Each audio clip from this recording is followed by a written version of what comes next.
श्री दुर्गा सप्तशती अष्टमोध्याय। रक्त बीज वध। मैं अणिमा आदि सिद्धिमयी किरणों से आवृत भवानी का ध्यान करता हूँ।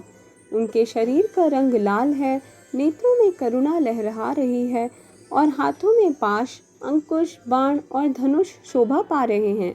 ऋषि कहते हैं, चंड और मुंड नामक दैत्यों के मारे जाने और उनकी बहुत सी सेना का संहार हो जाने पर दैत्यों के राजा प्रतापति शुंभ के मन में क्रोध पैदा हुआ और उसने दैत्यों की संपूर्ण सेना को युद्ध के लिए कूच करने की आज्ञा दी। वह बोला, आज उदयुध नाम के 86 दैत्य सेनापति और अपनी सेनाओं के साथ युद्ध के लिए प्रस्थान करें। कंबु नाम वाले दैत्यों के 84 सेना नायक अपनी वाहिनी से घिरे हुए यात्रा करें। 50 कोटवीर्य कुल के और 100 धूम्र कुल के असुर सेनापति मेरी आज्ञा से सेना सहित कूच करें। कालक, दौहद, मौर्य और कालकेय असुर भी युद्ध के लिए तैयार हो मेरी आज्ञा से तुरंत प्रस्थान करें। भयानक शासन करने वाले असुर राज शुंभ इस प्रकार आज्ञा दे सहस्त्रों बड़ी बड़ी सेनाओं के साथ युद्ध के लिए प्रस्थित हुआ। उसकी अत्यंत भयंकर सेना आती देख चंडिका ने अपने धनुष की टंकार से पृथ्वी और आकाश के बीच का भाग गुंजा दिया। राजन, तदनंतर देवी के सिंह ने बड़े जोर जोर से दहाड़ना आरंभ किया। फिर अंबिका ने घंटे के शब्द से उस ध्वनि को भी और बढ़ा दिया। धनुष की टंकार, सिंह की दहाड़, घंटी की ध्वनि से संपूर्ण दिशाएं गूंज रही थीं। उस भयंकर शब्द से काली ने अपने विकराल मुख को और भी बढ़ा लिया और इस प्रकार वे विजयिनी हुई। उस तुमुल नाद को सुनकर दैत्यों की सेनाओं ने चारों ओर से आकर चंडिका देवी, सिंह और काली देवी को क्रोधपूर्वक घेर लिया। राजन, इस बीच में असुरों के विनाश और देवताओं के अभ्युदय के लिए ब्रह्मा, शिव, कार्तिकेय, विष्णु और इंद्र आदि देवों की शक्तियाँ, जो अत्यंत पराक्रम और बल से संपन्न थीं, उनके शरीरों से निकलकर उन्हीं के रूप में चंडिका देवी के पास गईं। जिस देवता का जैसा रूप, जैसी वेशभूषा और जैसा वाहन है, ठीक वैसे ही साधनों से संपन्न हो उसकी शक्ति असुरों से युद्ध करने के लिए आई। सबसे पहले हंस युक्त विमान पर बैठी हुई अक्षसूत्र और कमंडलू से सुशोभित ब्रह्मा जी की शक्ति उपस्थित हुई, जिसे ब्रह्माणी कहते हैं। महादेव जी की शक्ति वृषभ पर आरूढ़ हो, हाथों में श्रेष्ठ त्रिशूल धारण किए, महानाग का कंकण पहने, मस्तक में चंद्र रेखा से विभूषित हो वहां आ पहुंची। कार्तिकेय जी की शक्ति रूपी जगदम्बिका का उन्हीं का रूप धारण किए श्रेष्ठ मयूर आरूढ़ हो हाथ में शक्ति लिए दैत्यों से युद्ध करने के लिए आईं। इसी प्रकार भगवान विष्णु की शक्ति गरुड़ पर विराजमान हो शंख, चक्र, गदा, षड्क, धनुष और खड्ग हाथ में लिए वहां आई।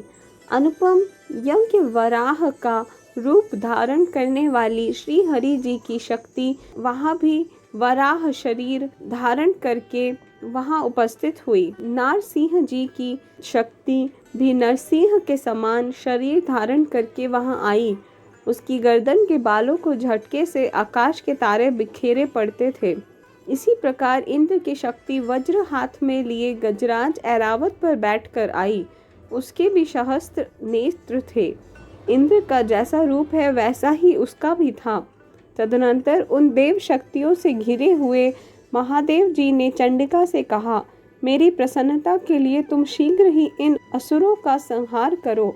तब देवी के शरीर से अत्यंत भयानक और परम उग्र चंडिका का शक्ति प्रकट हुई, जो सैकड़ों गीदड़ियों की भांति आवाज करने वाली थी।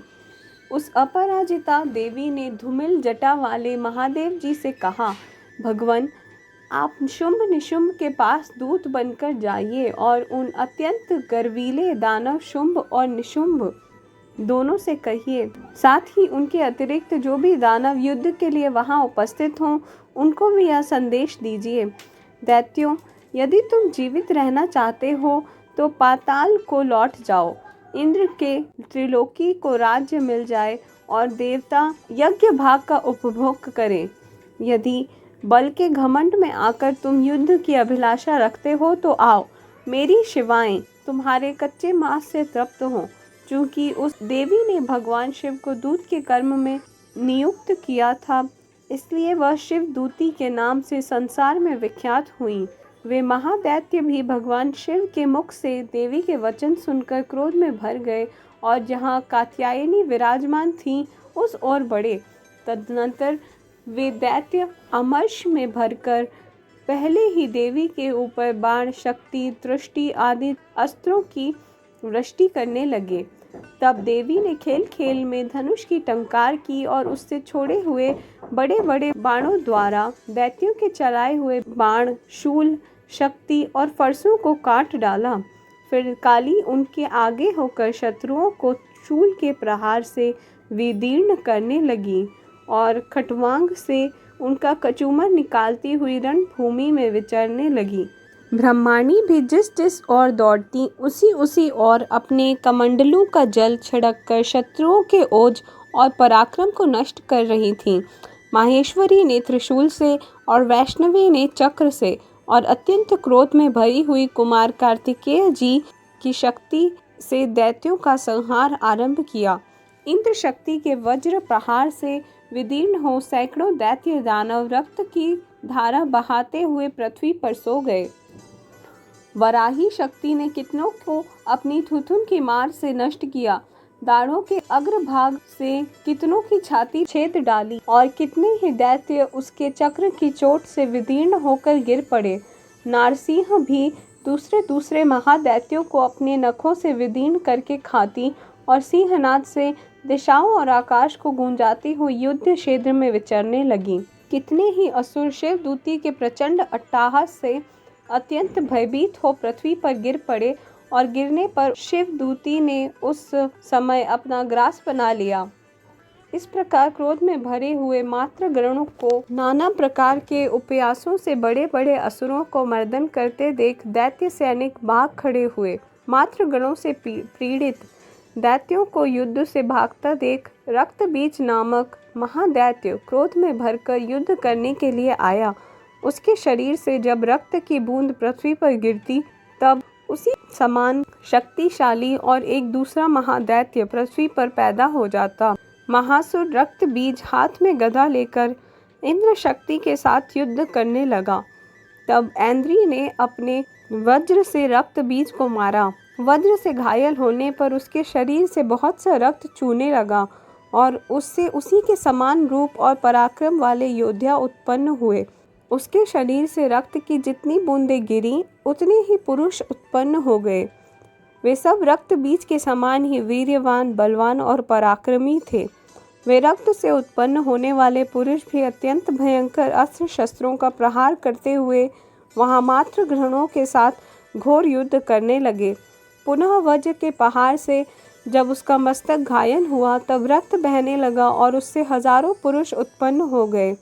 वैष्णवी ने युद्ध में रक्त बीज पर चक्र का प्रहार किया और ऐन्द्री उस दैत्य सेनापति को गदा से चोट पहुंचाने लगी। वैष्णवी के चक्र से घायल होने पर उसके शरीर से जो रक्त बहा और उससे जो उसी के बराबर आकार वाले सहस्त्रों महादैत्य प्रकट हुए, उनके द्वारा संपूर्ण जगत व्याप्त हो गया। कौमारी ने शक्ति से, वहारिणी ने खड्ग से, महेश्वरी ने त्रिशूल से महादैत्य रक्त बीज को घायल किया। क्रोध में भरे हुए उस महादैत्य रक्त बीज ने भी गदा से सभी मात्र शक्तियों पर पृथक पृथक प्रहार किए। शक्ति और शूल आदि से अनेक बार घायल होने पर जो उसके शरीर से रक्त की धारा पृथ्वी पर गिरी, उससे भी निश्चय ही सैकड़ों असुरों उत्पन्न हुए। इस प्रकार उस महादैत्य के रथ से प्रकट हुए असुरों द्वारा संपूर्ण जगत व्याप्त हो गया। इससे उन देवताओं को बड़ा भय हुआ। देवताओं को उदास देख चंडिका ने काली से शीघ्रता पूर्वक कहा, चामुंडे, तुम अपना मुख और भी फैलाओ और मेरे शस्त्रपात से गिरने वाले रक्त बिंदुओं को और उनसे उत्पन्न होने वाले महादैत्यों को तुम अपने इस उतावले मुख से खा जाओ। इस प्रकार रक्त से उत्पन्न होने वाले महादैत्यों का भक्षण करती हुई तुम रण में विचरती रहो।